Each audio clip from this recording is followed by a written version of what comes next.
वृषभ राशि का राशिफल 2026 के लिए। मित्रों, आपके लिए बात जैसी हर बार होती है उसी तरह से वृषभ राशि वाले जातकों के लिए क्या पोजीशन रहेगी और किस तरह से ग्रहों की चाल रहेगी, इस पर हम आज बात करेंगे 2026 में।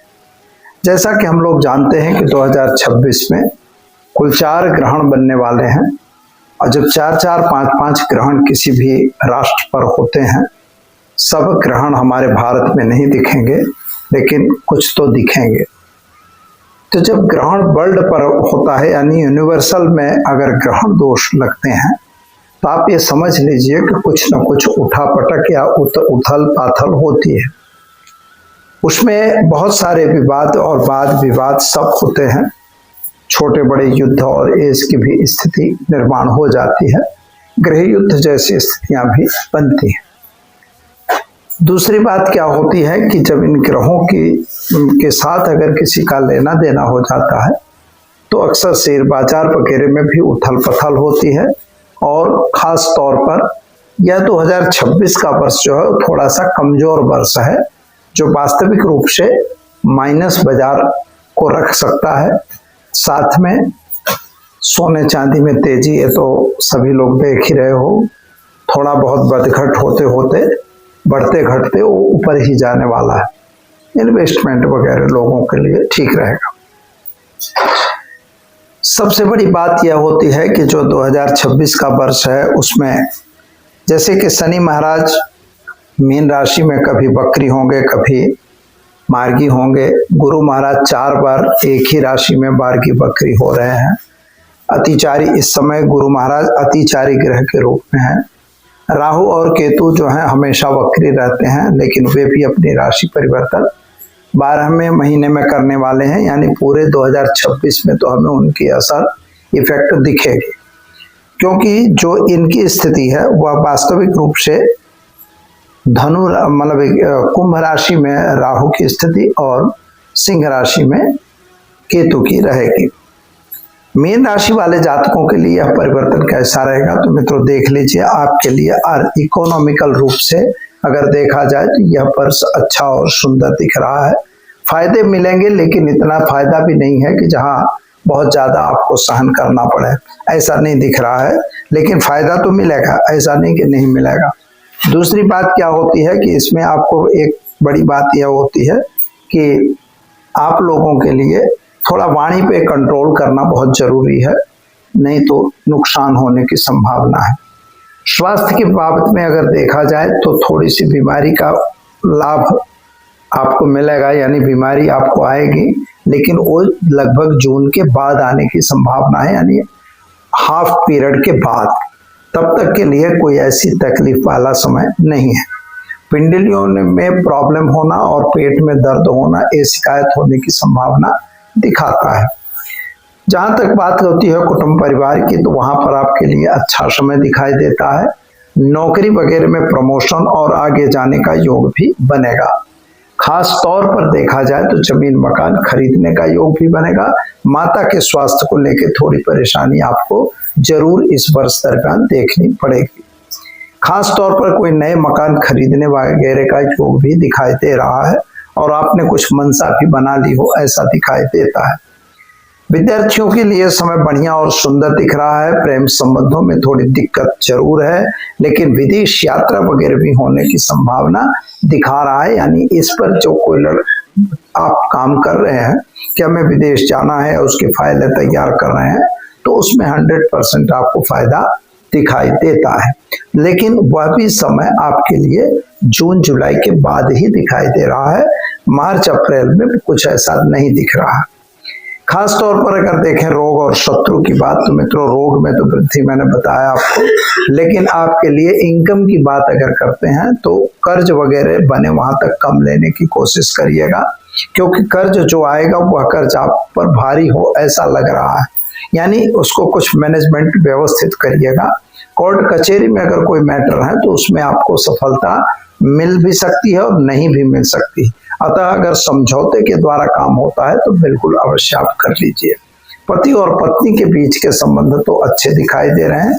अगर इनके बीच कोई मतभेद है तो उनमें कुछ समझौता होने की संभावना बहुत अच्छी दिखाई दे रही है। वो भी शायद अप्रैल महीने के बाद ही हो सकती है, पहले तो मुश्किल है। तीसरी बात अगर देखें तो प्राप्ति की बात करें तो अच्छा समय दिख रहा है। कुछ ज्ञान की प्राप्ति भी हो सकती है और कुछ मंत्र तंत्र के बारे में, यानी कुछ धार्मिक क्रियाएं आपके घर में आप खुद करेंगे, ऐसा दिखाई दे रहा है। जल्दबाजी किसी भी बात में नहीं करना है। सावधानी से अगर काम करोगे तो कोई अच्छे व्यक्ति, अच्छे गुरु आपको मिल सकते हैं। वह गुरु इन्वेस्टमेंट के भी गुरु हो सकते हैं और वह गुरु आपके कर्म के भी गुरु हो सकते हैं। धार्मिक क्रियाएं आपके घर में बनने की संभावना है। धर्म अच्छा रहेगा। पिता के साथ के संबंध में वृद्धि होगी, यानी अच्छा संबंध रहेगा। अगर कोई मनमुटाव चल रहा है तो उसमें समझौता अवश्य हो जाएगा।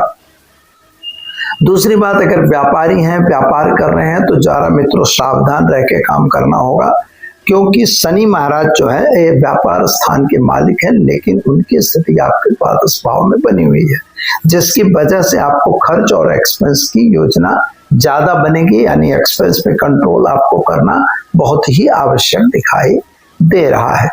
दूसरी एक बात आपको बता दी जाए कि अगर कोई गलत काम आ रहा है, गलत खर्च आ रहे हैं, तो जरा आपको जून जुलाई का महीना यह आपके लिए थोड़ा सा कष्टदायी दिखाई देता है। लेकिन नवंबर या दिसंबर में कोई धार्मिक क्रियाएं, धार्मिक प्रसंग आपके घर में बनने की संभावना बहुत स्पष्ट दिखाई दे रही। संतान वांछो दंपतियों के लिए संतान की प्राप्ति का योग अच्छा बन रहा है, या चाहे वो मेडिकल लाइन से हो और चाहे कैसे भी, लेकिन आपको वह प्राप्त होने की पूर्ण रूप से संभावना दिखाई देती है।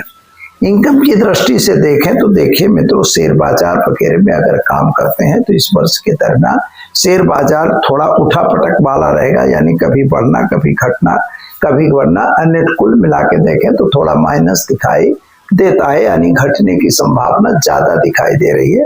अतः उसमें आपको सावधानी बरतनी जरूरी है। कोई भी इन्वेस्टमेंट आपके हैं तो उसको जरा देखते भी रहिए, कोई अंधा मतलब बिल्कुल रख दीजिए ऐसा मत करिएगा। बिना समझे बूझे और किसी से सलाह लिए बिना काम नहीं करना।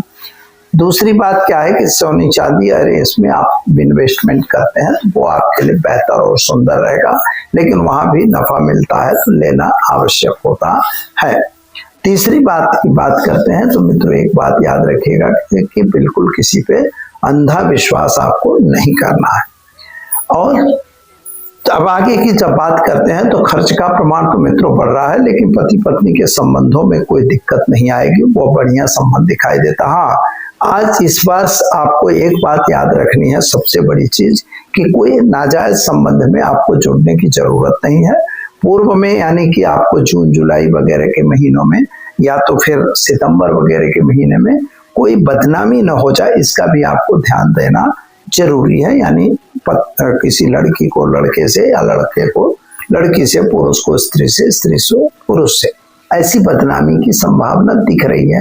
अतः आप जो भी सोशल मीडिया या अपने मोबाइल वगैरह यूज करते हैं तो जरा सावधान रखिएगा मित्रों। 2026 का जो वर्ष है एक्चुअली में और राहु का वर्ष है, और राहु भी महाराज शनि के नक्षत्र से में प्रवेश करे हैं, इसलिए और अपने सतभिषा नक्षत्र में रहेंगे। ये तीनों चीजें इस चीज का द्योतक है कि कुछ गलत अगर होगा तो न्यायाधीश जो शनि है वो आपको फंसाएंगे। राहु तो मनमौजी ग्रह है, वह आपको देगा, पैसा भी देगा, सब कुछ देगा, लेकिन गलत मार्ग का पैसा आपके लिए हितावह नहीं रहेगा। यह आपको सावधानी रखनी आवश्यक है मित्रों। इसके ये तो हमने आपको मतलब सामान्य बताया कि किस तरह से वृषभ राशि वालों के लिए 2026 रहेगा, और खास तौर पर आपको ध्यान क्या रखना होगा तो मित्रों, एक तो व्यसन को ध्यान रखना है, व्यसन से दूर रहने की जरूरत है। दूसरी बात आपको ध्यान यह रखना है कि अंधा विश्वास किसी पे नहीं करना है, गलत लोगों से संपर्क में नहीं रहना है। अब तीसरी बात आपको इम्पोर्टेंट बात बता रहे हैं कि आपको नियमित रूप से अगर ओम नमः शिवाय मंत्र का जप करना है, शिव जी पर जलाभिषेक नियमित रूप से आपको करना चाहिए। अगर करते रहेंगे, एक बिल्व पत्र उस पे आप चंदन से राम राम लिखकर अगर शिव जी भगवान को चढ़ाते रहेंगे तो पूरा वर्ष आपका अच्छा रहेगा। विष्णु सहस्त्र नाम का पाठ भी आप कर सकते हैं, गोपाल सहस्त्र नाम का भी पाठ आवृत्ति कर सकते हैं, जो दैनिक करना है। और थोड़ा इकोनॉमिकल प्रॉब्लम को सॉल्व करने के लिए आपको वास्तविक रूप से श्री सूक्तम का पाठ भी करना चाहिए। तो दर्शक मित्रों, इस तरह से आप करिए, आपके लिए बढ़िया रहेगा। और पहले तो बीच बीच में आप सरसों के तेल का दीपक भी पीपल के पेड़ के पास जलाइएगा और शिव जी के मंदिर में तिल के तेल का दिया जरूर जलाइए। ऐसा करने से आपके कार्य अच्छे और सुंदर सफल होंगे। तो दर्शक मित्रों, दीजिए मुझे इजाजत, मिलेंगे फिर नए विषय के साथ अन्य राशि में। तब तक के लिए सुखी रहिए, संपन्न रहिए। नमस्कार, जय श्री कृष्ण।